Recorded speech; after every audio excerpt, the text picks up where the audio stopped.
Hey, it's Mike with Green Glides.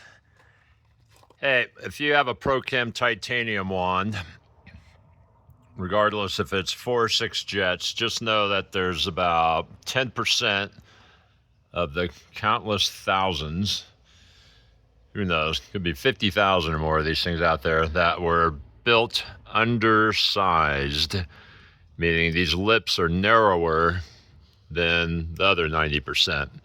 So you can get some digital calipers or analog calipers, but you can't do it with a tape measure because the difference is really just a millimeter, and measure it.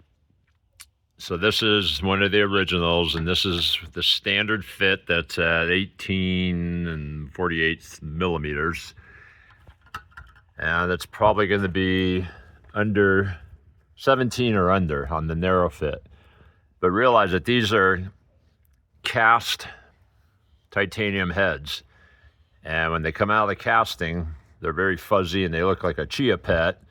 And a human takes a sanding mechanism and grinds the lips somewhat round. So if you measure in 5 or 6 different spots, you're going to get different measurements. So take a few and look for something close to 17. 18 above is normal. Closer to 17 is going to be our undersized fit, which again is maybe 10% of those out there.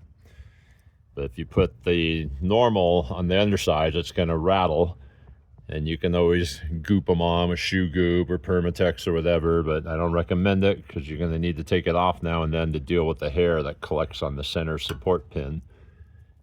You can see this glide has the notch, or the wand has the notch, so it can easily be slid on, which I also recommend you do so that you don't have to heat up the glide and pound them on and do all those silly things.